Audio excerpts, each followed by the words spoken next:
कुछ माह पूर्व आंध्र प्रदेश के सांसद ने एक टीवी डिबेट में यह स्वीकार किया कि उनके राज्य में कई वर्षों से धर्मांतरण चल रहा है और अनुमान है कि लगभग 25% जनसंख्या ईसाई हो चुकी है।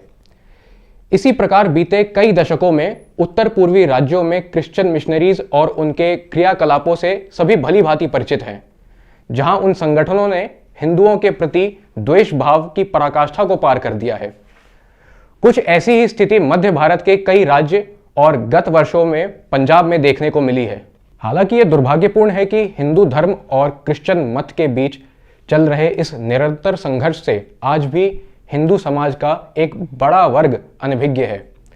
अतः पुस्तकावली के इस अंक में हम इसी अनभिज्ञता को दूर करने का प्रयत्न करते हुए सर्वश्रेष्ठ हिंदू विचारकों में से एक बहुचर्चित इतिहासकार सीताराम गोयल जी की पुस्तक history of Hindu Christians encounters की चर्चा करने वाले हैं। एक बहुत ही प्रचलित कथा है ईसाइयों के बीच कि वर्ष 52 एडी में जीसस क्राइस्ट का संदेश लेकर सेंट थॉमस मालाबार आए।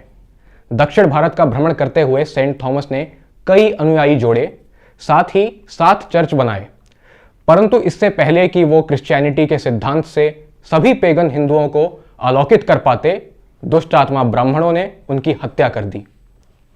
यह कहानी जितनी नाटकीय है उतनी ही निराधार भी, क्योंकि इतिहासकार डॉक्टर आर.सी. मुजुमदार के अनुसार पहला हिंदू क्रिश्चियन एनकाउंटर वर्ष 304 एडी में हुआ था, जब उत्तरी यूफ्रेटिस के समीप 2 हिंदू मंदिर थे जिसे सेंट ग्रेगरी ने ध्वस्त कर दिया था।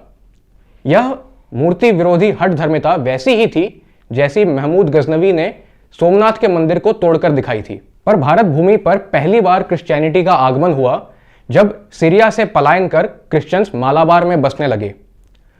अपनी उदारता का परिचय देते हुए वहां के हिंदू राजा और समाज ने उन्हें शरण दिया अथवा उनकी मजहबी मान्यताओं में किसी भी प्रकार का हस्तक्षेप नहीं किया। पर जैसे ही वहां पोर्टुगीज इन्वेजन आरंभ हुआ, इन सीरियाई क्रिश्चियंस ने हिंदुओं के साथ विश्वासघात कर दिया। पोर्टुगीज इन्वेजन के साथ पहली बार हिंदुओं का क्रिश्चियन हठ धर्मिता से बड़े स्तर पर सामना हुआ। फ्रांसिस जेवियर ने उद्घोष किया कि अज्ञान के कारण हिंदुओं को यह नहीं पता कि क्या सही है और क्या गलत है।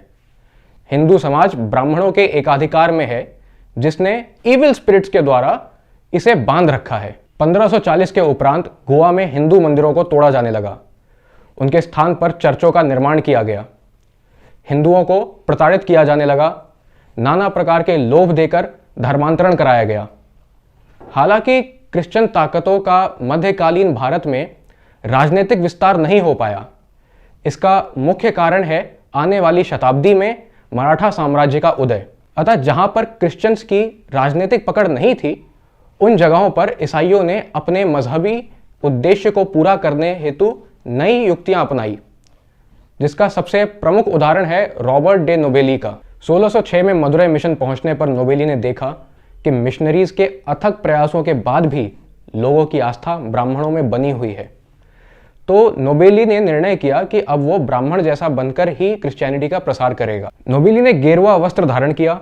यज्ञोपवीत, शिखा और शाकाहारी भोजन के साथ नोबेली ने क्रिश्चियन सिद्धांतों को तमिल और संस्कृत भाषा में लिखकर प्रसारित किया।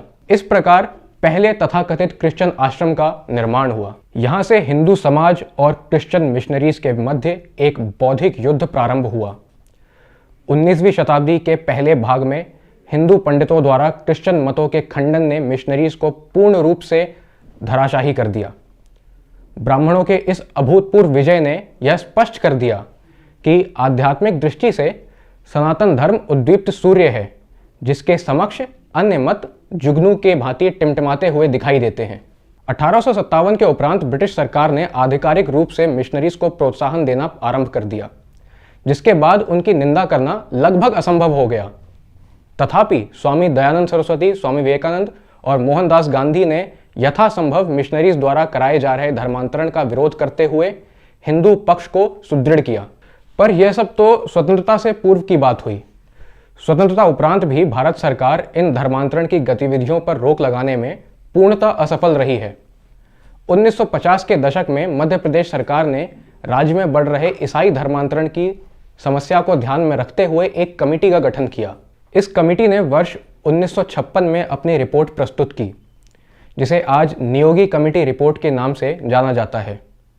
रिपोर्ट के अनुसार ल्यूथेरन और रोमन कैथोलिक मिशंस के प्रभाव से आदिवासी समाज को हिंदू मुख्यधारा से अलग कर ईसाई बनाया जा रहा था। रिपोर्ट में ईसाई सूत्रों से इस पूरी परियोजना के मुख्य उद्देश्यों को उद्धृत किया गया। पहला, राष्ट्रीय एकता में बाधा डालना, और दूसरा, मजहबी अलगाववाद को बढ़ावा देना। रिपोर्ट में यह स्पष्ट हो गया कि भारत का ईसाईकरण वैश्विक क्रिश्चियनडम के उत्थान की परियोजना है। यह दुर्भाग्यपूर्ण है कि भारत सरकार ने पिछले 65 वर्षों में न केवल इस रिपोर्ट के निष्कर्षों की अनदेखी की, अपितु इस समस्या का निवारण हेतु कोई प्रयास नहीं किया। हिंदू आज एक वैश्विक अल्पसंख्यक है और हमारी स्थिति कुछ वैसी ही है जैसी एक समय रोमन समाज की थी, जैसा कैथरीन निक्सी ने अपनी पुस्तक द डार्कनिंग एज में बताया था। बौद्धिक रूप से रोमन्स ने भी क्रिश्चियन मत का खंडन कर दिया था, पर वहीं क्रिश्चियनिटी एक विस्तारवादी मत है जो अधिक से अधिक लोगों को कन्वर्ट करते गया, और जैसे ही संख्या बल पक्ष में हुआ, क्रिश्चियंस ने राजनीतिक हिंसा से रोमन सभ्यता का समूल नाश कर दिया। अतः हिंदुओं को आवश्यकता है कि वह इन ऐतिहासिक तथ्यों से सीख ले और यथासंभव अपनी सभ्यता की रक्षा करें।